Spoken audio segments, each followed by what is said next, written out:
আসসালামু আলাইকুম গাইজ, সেই ঐতিহ্যবাহী ফুটবল খেলা চলছে সিরাইদা ঘাটে। প্রতিদিনের মতন আজকেও খেলা দেখতে চলে আইছি। বিশেষ করে আজকে আমার দলের খেলা, ডিকেএফসির খেলা। আমাদের ম্যাচটি হবে দ্বিতীয় ম্যাচে। খেলার জন্য প্রস্তুতি নেওয়া হচ্ছে। এই দলটার বিষয়ে চর অঞ্চলে কম বেশি সবাই জানে। চর অঞ্চলের মধ্যে যদি 3-4টা দল থাকে, তার মধ্যে সেরা একটি দল দক্ষিণ কাজীপাড়া ডিকেএফসি, যে দলটা ভিডিওর মধ্যে দেখতে পারতেছে। এই টিমের প্লেয়ার নিয়ে আর কি বলবো, 10-15টা বাঘা বাঘা প্লেয়ার এই টিমে আছে। এদের খেলা না দেখলে আপনারা কিছুই বুঝবেন না। এদের বিষয়ে জানতে হলে অবশ্যই মাঠে আসতে হবে আর এদের খেলা দেখতে হবে, যে আসলে এই দলের প্লেয়ার কেমন। ফুটবল খেলা দেখার জন্য দূর দূরান্ত থেকে অনেক দর্শক আসে। বিশেষ করে যেদিন দক্ষিণ কাজীপাড়া অর্থাৎ ডিকেএফসির খেলা থাকে, সেদিন মাঠে কি পরিমাণ দর্শক থাকে এটা বলে বোঝানো যাবে না। এই দলটার খেলা দেখার জন্য দর্শক অধীর আগ্রহ নিয়ে বসে থাকে। দলের সিদ্ধান্ত অনুযায়ী দলের যে ক্যাপ্টেন রাকিবুল ইসলাম রাকিব, টিম ম্যানেজমেন্ট থেকে অনুমতি নিয়ে আজকের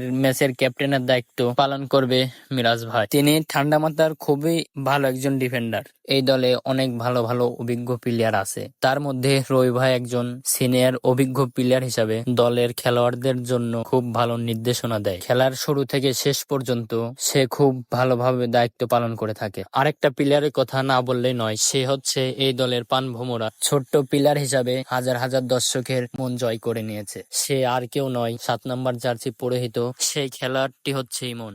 আজকের খেলায় শেষ পর্যায়ে চলে আইছি আমরা। খেলার ফলাফল 2-0 গোলে ডিকেএফসি উইন।